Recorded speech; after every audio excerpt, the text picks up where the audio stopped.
switch gears to the first dance. Woo! CM Punk! CM Punk! CM Punk! CM Punk! CM Punk! CM Punk! I'm about to cry again. I can't believe it's real. My hero is back. Man, for those who been living under a rock and haven't been on YouTube, because this man is number 3 and number 4 respectively on the trending for YouTube for the past 3 days. CM Punk is back in professional wrestling for those Southerners. Professional wrestling. Bruh, but for real though, well, I saw the rumors and I was one of those people who was like, bruh, I don't want to believe it. Because for those who don't know the story, like, I understand when you've been to a company or you've worked for a company that makes you so physically ill to where you just have to leave, no matter what. You have to leave Walmart. Shit. It's like you have to leave because it's like, yo, for real. Nothing you do is good enough to make you the top guy. You're bringing in all this stuff, all these factors. You're bringing in success. You're bringing all these eyes back to the product, but then they're just fighting you at every turn. You're like, you know what? I hate it. I fucking hate it. I'm done. Like, we all know the story of the podcast with him and Colt. We all know the injuries and all that stuff. But after the 9 reports, we tune into the first dance, AEW Rampage, the second edition of AEW Rampage, and all you hear is CM Punk, and then you hear Cult of Personality. Yeah. And to tell you that I flipped my chair upside down is an understatement. I said, let's go. Hey, bro, I'm about to cry again, bro. Like, Gresh, go ahead and take that thing around the room. What were you doing? What were you doing the moment that music hit? Like when you saw CM Punk come. Bruh, I swear, I was sitting there, I was listening to that crowd, and I was like, okay, we hear it. So you either finna get a real big letdown or you finna get a real big crazy pop, right? So I'm sitting there. As soon as I hear that music play, I'm like, hey, wait a minute, here it go. He finna come out. He finna come out. Then next thing you know, I had to wait because I was like, let me just make sure MJF or somebody don't try to troll. You know what I'm saying? As soon as you saw him walk right out there, right? He walked right out there. I was like, oh! And then next thing I know, I see my bro FaceTime me. He like, bro, CM Punk! CM Punk! Bro, he couldn't even see my face. I was moving so much. We were running, bro. And it was a moment where you were just like reminded, yes, this is why I love wrestling again. Moments like this. So, bro, wonderful night. I couldn't even talk. I was just like, you was stuck. you was stuck. Like, let's go. Like, I couldn't do anything. Let's go. I was like, I don't want to cry because then that's gonna be too much. But I can grin like a Cheshire cat, like it's nobody's business. And I'm be stuck for a minute because I'm like, yay! Like, my sister came in here because they've been quarantining with me during the entire pandemic. They came in there. She was like, why is the chair upside down? Well, you know, it's a certain guy named CM Punk. No. What had happened was see what happened was a guy came back to this theme song, which wrestling needs to license theme music for the rest of the time. Yeah, I think this is smart for, like, you know, because WWE doesn't own CM Punk the name. They don't own Cult Personality. The funny thing is for them to use for AEW to use it. That's just smart. I'm about to say the funny thing is with the Cult of Personality, they getting 2 checks because as long as CM Punk's matches are on the WWE network, they still have to license. So they getting paid by WWE. That's a big fuck you, man. Wait a minute, and it's crazy you say that because I think, if I'm not mistaken, Fred Durst and Limp Bizkit still get stuff from anytime Taker come out. Every time Taker come out, every time you hear keep rolling. Right. But see, like, if you go on Peacock or at the time when it was the network, you could see back in the day they did kind of switch up generic, like that Voodoo Child with Hulk Hogan, right? Like Voodoo Child. They completely just did some generic guitar. So like, it's like now, since CM Punk's matches were recent WWE, and he was a big part of literally every show, they would have to literally go back to 2011 all the way. And put this fire burns over. Put this fire burn on everything if they don't. That's what they did for Taker for one point. Because they did. I remember his debut on Judgment Day before. I guess they replaced it with the "You Doing It Now." Now the Big Evil theme song. Yeah, they sure did. Yeah. I'm like, hold on. I don't remember Taker come back at Judgment Day with this. Wait a minute. He did not have Kid Rock. This is Kid Rock. Edge. Like Edge. When he came back in 2004 draft, they put his original theme song on there. 9 to 5. Oh, wow, they took out the Rob Zombie. Oh, yeah, they took out Rob Zombie. Never Gonna Stop and put his original. You think you know me? You think you know me? So hey, that's why I'm like, but it's a big old. And then did you get, because to break down that entire promo, like the atmosphere, the interest, the chanting was so freaking loud that they just said, you know what, cut the music. Yeah. You could not even hear the music. I can see Cody in the Young Bucks face right now. I bet they was just like, wow, this is Austin level pop. Yeah. From when Stone Cold first returned.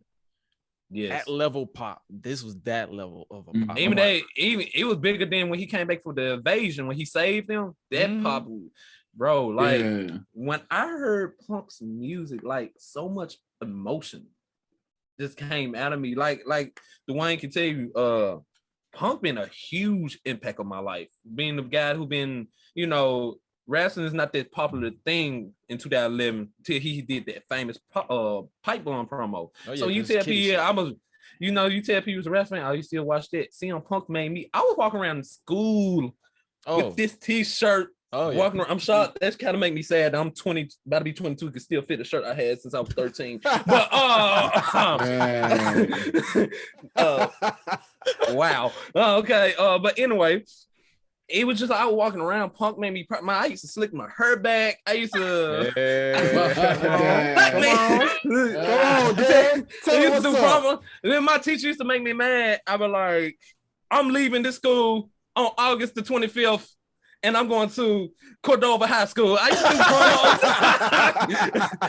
to hell, maybe I'll go back to Bartlett High. Hey, how you doing, Mr. Bartlett? Go ahead and get this promo. You was pipe bombing the teacher, baby.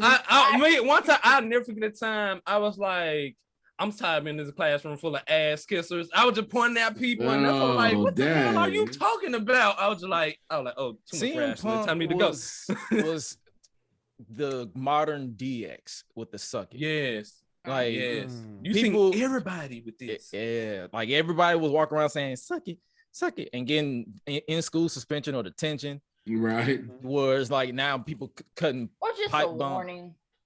Yeah. Or just don't nobody get warnings no more. They don't give me warning. Because I'm black. Is it because I'm black? Is it because I'm black? You couldn't wait to suspend me, huh? You couldn't wait. You just look for a reason. You just been bothering me. Thing. Like just because I did some X chops. I wasn't pointing at my crotch. I was just hitting my legs. I was giving every reason for why I was trying not to get it suspended. But hey, it is what it is. But yeah, he had you out here cutting promos and making you feel like, okay, this is actually fun. Like I will never forget his promo against Kevin Nash. When he was like, he's like, click is every time people see you on TV. I'm like, my favorite part of that promo was, you want to know what my little sister text me? OMG, WTF, Kevin Nash. I thought he was dead. LOL. That part right there had me crying laughing. I was like, this is why I love this man. And this is why I love that man. The funny thing is, when he said that, at the time I saw Kevin Nash, I was like, I thought that nigga was dead. I thought he died. I was like, oh, so he's alive. All right. Okay. And you can tell he was hurt a little bit. Yeah, he was about to break character, like how Hulk Hogan almost broke character on Brock when he said, "Party's over, Grandpa." You could just see it all over his face. He was like, you bitch. Then literally his face said, like, you. Knowing Kevin Nash, he probably said, look here, you little vanilla midget bitch. He did he? I think that what made people love Punk more, because they really ruined his momentum in the summer of Punk. Like, yeah, granted, he got the title back at Survivor Series and had the awesome reign of 434 days, but at the same time, we're not gonna forget, you brought Kevin Nash out of retirement. And he got hurt. Buried him to Triple H. Then Triple H came out of retirement, buried him, left, I'm still gonna say left, even though he had that terrible match with Kevin Nash at TLC for the Sledgehammer. He still left, and you just buried him. And then every time you said, I owe you one, kid.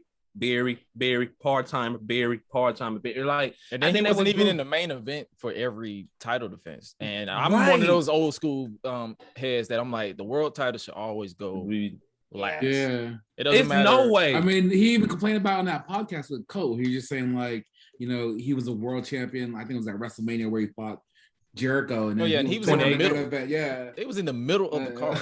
I'm like, it's no way at Over the Limit 2012 that John Cena, Big Show, and John Laurinaitis main event over CM Punk and Daniel Bryan for the WWE Championship. There's no way that it probably been the other way around. I think that's when I started kind of seeing the politicking behind the scenes. I'm like, you know what? That's when it's like Punk brought me back because I tried so hard to black out 2009 to 2010 because it was so cookie cutter. I've been watching. This is like a blur. It just seems crazy like a blur. though. It's crazy though because 2009, 2010, to me anyway, even that's still better than what this is now. Yeah, anything pre-20. I say 2016, 2017, really, because SmackDown 2016 was fire. But 2017 is when everything started like, okay. Going downhill, yeah. Even for NXT. And NXT was the only thing that was keeping me interested in 2017.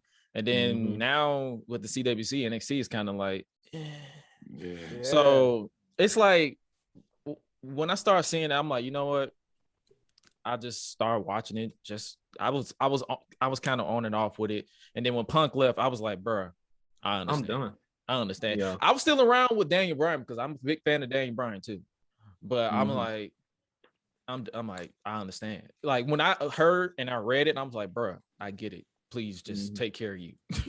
Especially when after he said 2 weeks after he left and went to the doctor didn't even have to touch him. He just looked, he said, oh, you got a full-blown staph infection. You could have died if you kept wrestling for one more week. When he said that, I was just like, if anybody still got a problem with after this podcast and say, fuck you, CM Punk, you fucking heartless, because the man could have died. And what I didn't like about WWE, they try to edit out his back from the Royal Rumble, but when you watch the original feed, you can see that big old baseball knot on his back. They tried to switch the camera angles, try to cover it up. I'm like, no. If he would have took one more bump, that would have exploded inside of him and he would have died. He would have died. And it's crazy because even Moxley went through the same type of stuff in a way. His elbow. Yeah, where he almost died. So it's like it's crazy that these wrestlers are giving you their all on a company that has no off season whatsoever, and it's like night in, night out. You see, they still doing house shows with the same fucking shows in each city. Right. I can't tell you how many times I don't seen the Bloodline versus versus Cena and the Mysterios on my timeline. Every time I get on Instagram, I'm like, bro, y'all still going to these shows? Like, bro, WWE just announced they bringing Monday Night Raw to Memphis, and everybody hit me up. They're like, bro, we know it's been a year since you went to wrestling. For the last show I went to was NXT. They said Raw coming to Memphis. I said, yeah, I'm not going to that bullshit. No, you must not like. But the funny thing is, they got WWE Day 1 for New Year's Day for a pay-per-view. So we got another pay-per-view in Atlanta. I looked at that. I said, bro, hell no. Hey, now, Daryl, weren't you telling me the one about that when SmackDown was supposed to be coming out here in September? Didn't they pull that show they back? canceled. I think they canceled that. Like, it was supposed to be September the 17th. They was supposed to be said State low Farm ticket Arena, sales, and then they end up canceling it. So now instead of going there on that day, they're supposed to go to I think Tennessee. Like somewhere right there. Yeah, so I think they're going Nashville. They come to Nashville. Yeah, I think that's why they gave us that pay-per-view. They're gonna go to Jacksonville first, like September 4th. That's why they gave us that random pay-per-view for January 1st. And I'm like, at the end of New the day, Year's, like what? But like I told my I'm going friends, to get drunk. I'm not watching grown men in sweaty shorts to wrestle. Like I told my friend, have to. No, the fuck I won't. like my family, my you friends, don't like, have to, but I will. Like, Oh man, that would be your segment alone. I'm I'm like, and now taking it to Suela, who will take over the entire podcast while I go do anything else. Oh my god, man, bro. Yeah, like when I told my family friends I'm not going, they said you don't like wrestling no more. I said no, I love wrestling. I don't like Raw. I'm not about to sit there no, they're gonna do dog match. I'm not about to sit there for 5 hours do bullshit. I'm good. Really I'm good. I'd rather go to SmackDown. Like for the past 4 years before the pandemic. So bad. I've been to like for the past 4 years. Every time WWE came, it was either a SmackDown show or NXT show. I always went to. Anytime Raw came, I even missed the Raw when Johnson and Roman Reigns faced off. I kind of hate that because I want to see that promo. But besides that, it was just like I'm glad I missed it. Like that promo was better than whatever the hell they've been giving us for the past few weeks. Yeah. Ain't that the truth? Oh man. And so I can't just sit through Raw no more. Raw don't have that vibe no more. But yeah, with CM Punk, it's like that opens AEW, so many please. possibilities with AEW. And matter of fact, AEW, while you're at it, since that's been a rumor, y'all have a big show in NYC. How about bringing back a certain American Dragon so we can get an actual proper main event between him and He ain't gonna come out to that. If you follow Bryan Danielson through his indies, and if he comes out with a bald head and a full beard, it's the final countdown. Yep. He's coming to kill motherfuckers, man. That's what I was trying to get. I was trying to sing the beat up. It's the final. Oh yeah. With me, you gotta get the chorus because I'm like, beat up build up. I'm like, what is he talking about? You said what? Man. You ain't gonna never know what the song is. I'm like, just sing it. That's like someone. What's that? I knew what you was doing. I knew what you was doing. I was like, what's going with this? Like, bro, and you know what? And then with AEW, bro, what Vince McMahon made, the comments he made 2 weeks ago didn't age well. He don't look at them as competition. Everybody, and then give them, and then he said, and he was like, he don't look at them as competition. By them getting CM Punk and possibly Dan Bryan, he better look at them as fucking competition. He don't look at them as competition, but then why did you rush Brock Lesnar back at SummerSlam? Spoiler alert. Right. And Becky. Because if this was the plan all along, Brock wouldn't walk out with whatever he had on at SummerSlam. You said they called him like 3 hours before the show. They called him 3 hours before the show. Hey, we need you. We will delay the show. We will add Brock, random shit in the middle of the show. Like, hey, look, stalling. you meant like. And it felt like watching the show. It felt like they were stalling until Brock got there or something because they were so long. It felt like the match felt weird. And then look, they probably telling Brock, "Look, you don't even have to cut your hair. We know last time we made you cut your hair when you came back for Kofi. You don't have to cut your hair this time. Just come on. I hope he keep the ponytail. I hope he keep the that ponytail is cool. Yeah, it's cool, man. Bearded Brock is a different breed. Because when Brock came back in 2019, when he came back in 2019 to confront Kofi before they match, and I fucking hate that match, but when he confronted him with the beard and his hair was a little bit tall, I said, that's a dope look on Brock. And then the next following week, I was like, I said, that's a Vince move right there. Man, let this man be great and rock the Viking look. Come on now. He should be able to rock out whatever he want. I mean, it's like, bro, I'm coming back for you. I ain't come back for me. I could be in my farm, just cutting meat. Just chopping trees. Chopping them trees. Slanging them.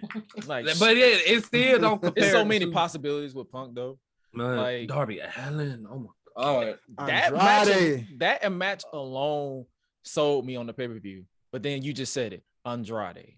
Punk versus Andrade. We talking about Andrade, Cien Almas, and Johnny Gargano at TakeOver.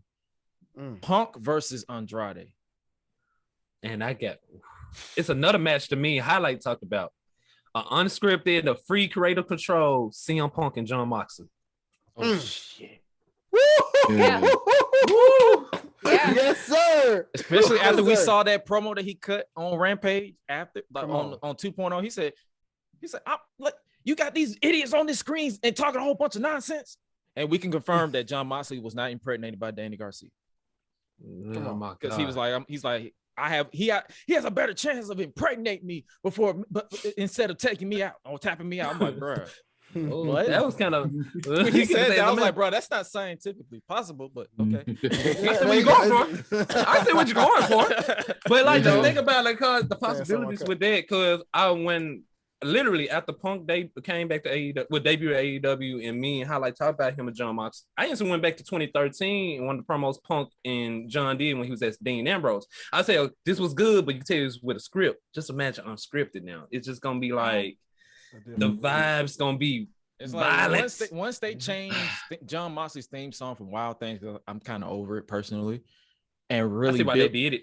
I see why they did it, but it's like when he gets serious, he need to come back. He need to come back with his unscripted violence theme and just be like, you know what? Let's fuck some shit up. let's go balls to the walls. Yeah, the wild thing. I mean, it's cool. The wild things is more so like okay, this to get the crowd into it. Yeah, but it's like when it's a big fight field for me, I'm like, I don't need y'all singing. I need you to be. The beauty behind it is Mox, when he comes out, he's always focused. So he don't really interact with nobody. He just be like, he's like, bro, don't touch me. Like I think someone grabbed his arm. He's like, get the fuck off me. And he just kept walking. I think all the time he interact with the crowd, like if he know, let's just have some fun with it real quick and just get hyped up. But besides that, well, yeah, when he's focused, like when he had that match with Danny Garcia, when he walked out on Rampage, he was just like, get off of me, motherfucker. And he just kept walking. I'm like, that's the Mox I want to see versus CM Punk. And matter of fact, to be honest with you, a wild card prediction, I want to see CM Punk versus Eddie Kingston. Ooh, promos. The promo work will be crazy on that. Okay. That's you gonna make me cry again, I got you. Hey, no, I got y'all, fellas. Watch this. Hey, speaking of which, though, CM Punk, Malachi Black is on, bro. Think